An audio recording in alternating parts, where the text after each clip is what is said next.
Kami po, ang Ospital ng Tondo, ang inatasan ngayong umaga upang pamunuan ang libuhang pagtataas ng watawat ng Pilipinas. Ang pag-awit ng pambansang awit ay pamumunuan ng Boston Choral sa sayaw ng musika ng Banda ng Maynila. Susundan ito ng panalangin na iaalay ni Dr. Alisa Fernando, na susundan naman ang panunumpa ng watawat ng Pilipinas na pamumunahan ni Tina Mary Ann Porcelana. Muli natin maririnig ang Boston Choral na pamumunahan ang pag-awat ng awit ng Maynila sa sayaw muli ng Banda ng Maynila.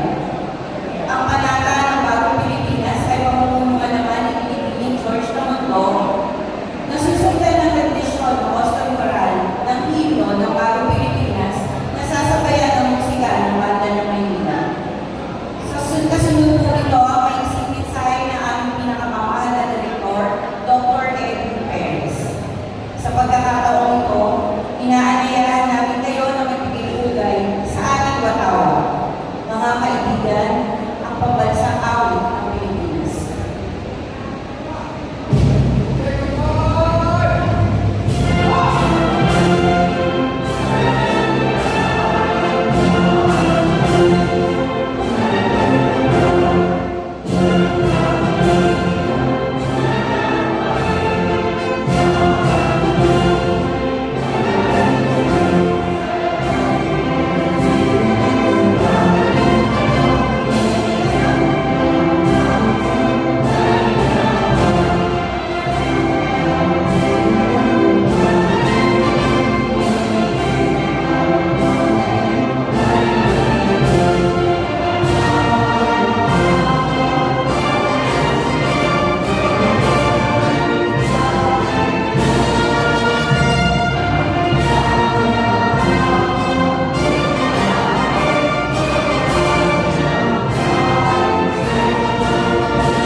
Ilagay natin ang ating sarili sa presensya ng Diyos, sa ngalan ng Ama, ng Anak, ng Espiritu Santo. Amen. Mahal na ang mga kapangyarihan sa lahat, taos-puso kaming nagpapasalamat sa iyo sa pagkakataong makapagtipon ng ligtas. Kami ay lumalapit sa iyo ng may pusong puno ng pasasalamat para sa biyaya ng buhay, kaloob na kalusugan, at pagkakataong makapagtipon sa aming minamahal na lungsod ng Maynila. Mapagpakumbaba namin hinihiling ang iyong paggabay sa lahat ng aming gawain. Pagtibayan mo kami sa bawat pagpapasya, bawat kilos, at bawat salitang aming pinigasi. Pagkadayan mo ang aming mga pinunong lokal mula sa aming pinakamamahal na alkalde, Mayor Francisco Isko Moreno Dumagoso, ating magiging vice-alkalde, Angela Lane G. Atienza, mga konsehal, hanggang sa ating mga pinuno sa mga tanggapan, at ating mahal na Director Dr. Edwin Perez at bawat lingkod bayan. Pagkaloob mo sila ng masukong paghatol sa bawat pasya at kalumuhan sa pamumuno. Pagkalooban mo rin ang bawat gawain ng katapatan, dedikasyon, malasakit at iwan ng kamustayan sa paglilingkod. Ingatan mo kami habang inalabanan namin ang aming mga tungkulin. Gayon din ang aming mga pamilya laban sa anumang pagkamakan sa buong mundo. Bigyan mo kami ng malinaw at patuloy isipan, masisipag at maingat ng mga kamay, pusong may malasakit at hindi sa'yo nalagay, upang ang lahat ng aming ginagawa ay magbigay ng karapatan sa aming pinakamamahal na bayan at tulad sa iyong banal na pangalan. Amen. Sa ngalan ng Ama, ng Anak, ng Espiritu Santo. Amen. Itaas mo natin ang ating kalapamay para sa tumumpa sa watawat ng Pilipinas. Ako ay Pilipino, buong katapangan ng lupa sa watawat ng Pilipinas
Pilipinas.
Osborne!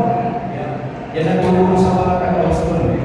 Pero baka sigurado yung boses din sa ating mga pinakamamahal na Mayor, Stone Moreno, Tumagoso, Yorby, Iswachina, at ating Vice Mayor Angela G. Atienza, yung ating mga City Administrator, or yung Clintons, Secretary of the Mayor, Sir Ronald, Chief of Staff, Cesar Chavez, si Legal, Atty. Luz Benitez Jr., ating mga kapisihal,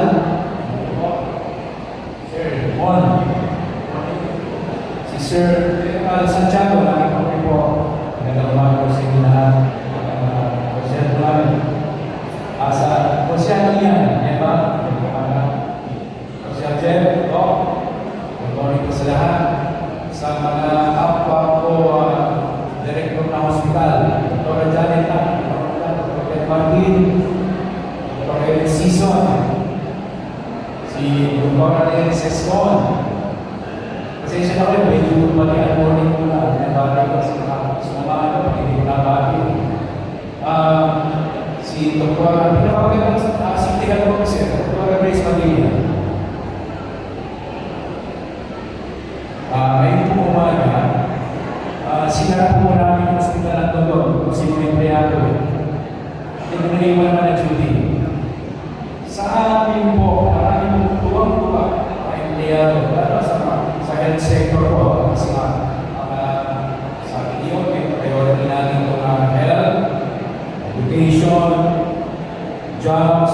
housing. So ito, number one sa kanya, itong kalusugan.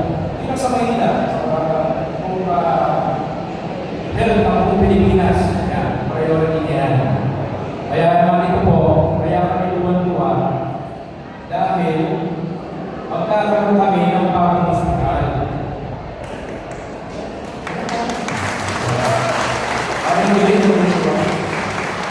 Yan po,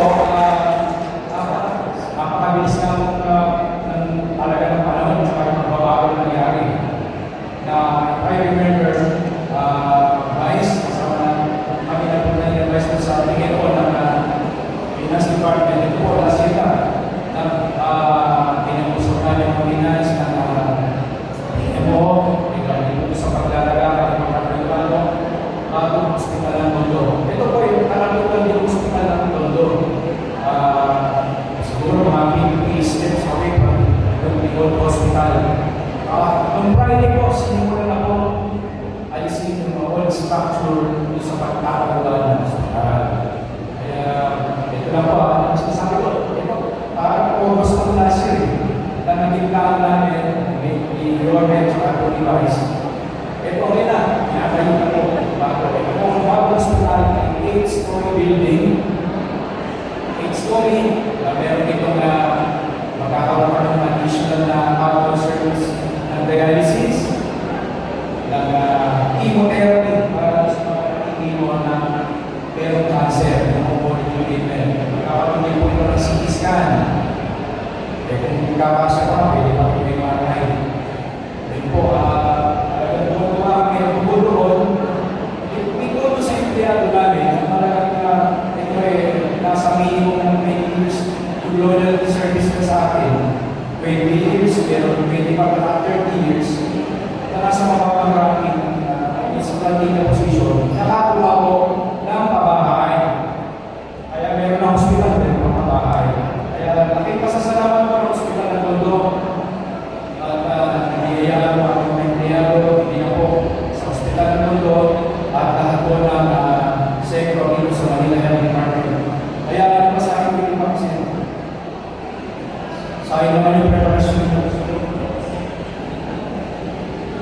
Ito po, regarding dito sa awards and achievements. Ito po, awards and achievements sa hospital ng Tondo.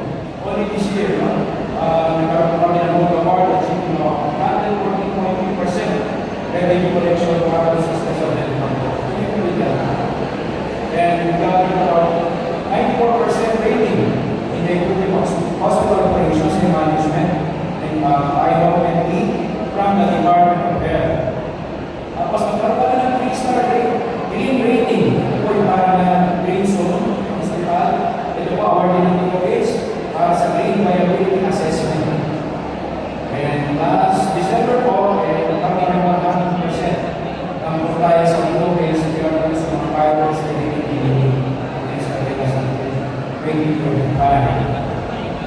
sa mga accreditation, ito naman yan. Lahat ng hospital natin, health centers, may accredited na po lahat. Ang mga pinabanggit ito, yung PhilHealth, hospital natin, so yung nilakang program, accredited na tayo dyan, lahat ng hospital natin. Yung lahat ng hospital, ISO 9001-2025, accredited facility. Ibigas na tayo ng Ibigas Center, saka yung mga Baby Healthy Health Facility ng Department of Health. Meron din po tayo sa according to our data, sa 25 level na first level at 25 level class na hospital ng Tondo, we have around admitted, ito lang taon na ito admitted patients 2,500. Yung COVID, nakita namin, ito lang taon ito. So, almost 7 months na, 21,000. Sa ER, yung po, ganun parang 21,000 din. 201. Ang mga pinanganak po, itong taon lang na po, 671. Mga pinoperahan po, 372. Yung mga laboratory po lahat, kung wala na po, tumabot ang 84,000 ang mga sinabi mga karamatan na. Hindi lang po naman kasi pwede mo tayo based on sa universal healthcare. Kaya ito ang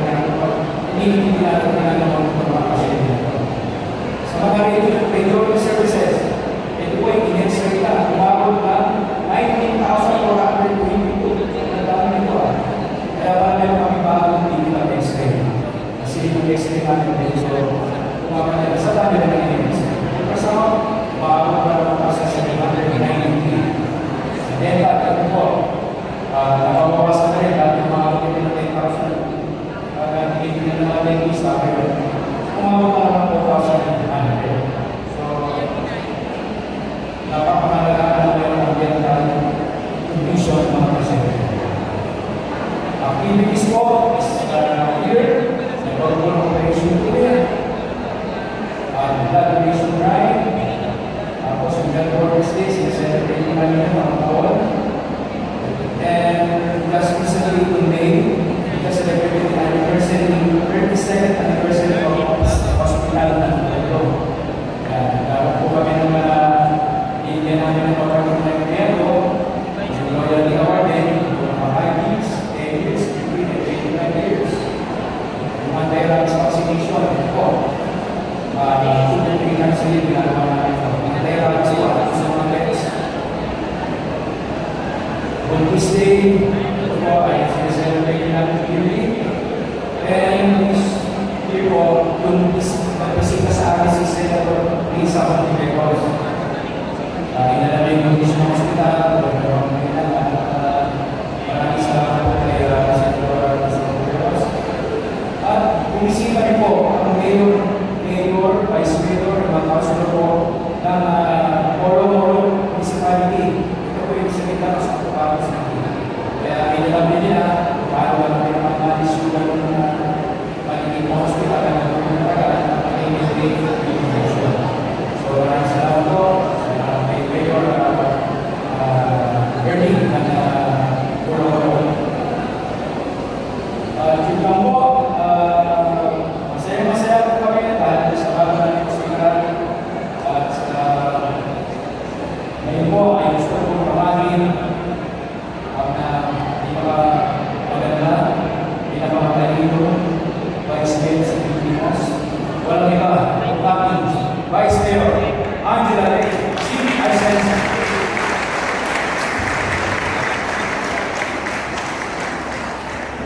Magandang mawalan araw sa inyo.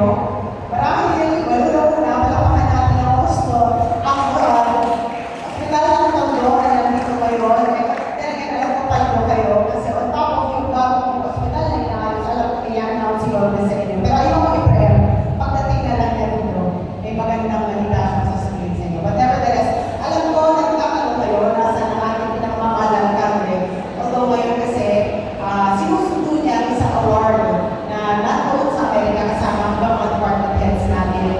Kaya kahit wala siya dito, palapakan natin ang ating magaling na kami si Loris Comola ng Minnesota.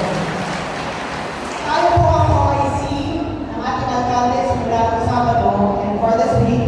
But nevertheless, I wanted to know, Friday pala, tayo po ay natasan na siguraduhin na maging maayos sa pamamalakad dito sa ating syudad. But, well, sad to say, Friday, nagkaroon nga ng isang peace rally, although maganda naman, kahit kinahinatnan, dahil akala ko wala masyadong mangyayari ng kabilis niya. Ngunit ang pumarap sa akin ay nagkaroon tayo ng peace rally at isang bagyong Inday. Pero dahil sa kagalingan ng mga departamento natin dito, nakita naman natin na natapos ang peace rally sa liwasan Bonifacio na naging maayos din ito. Sa tulong ng MPPB na walang traffic ng araw na yun, o nagsuspend din ang klase ang ating alcalde. Sa tulong, hindi sa liyaw na natin sa aming likod to make sure na mayroong peace and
majority for leader Mario Pampo, hindi rin sila matutulog.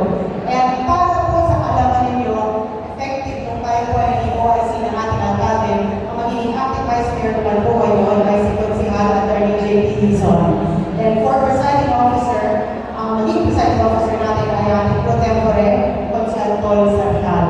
But this will only last for a week. And don't worry, because I'm still working closely with the mayor. And really, dito sa experience ng ilang araw, maging OIC niya, doon ko nakita ang hirap na iniintindihan niya araw-araw. Na habang kayo lahat ay natutulog ng mahimbing sa gabi, siya ay ulat na ulat at nagbabasa na walang mangyari ang sa ating syudad. And another thing that I would like to tell you all, today, may susurrender sa akin na isang snatcher na viral with the leadership of Colonel Samonte na sinurrender ni Consigliere Bernardo Sabado, although na-request na po siya this weekend. I will not make this long, but I would like to get this off with what the mayor always says.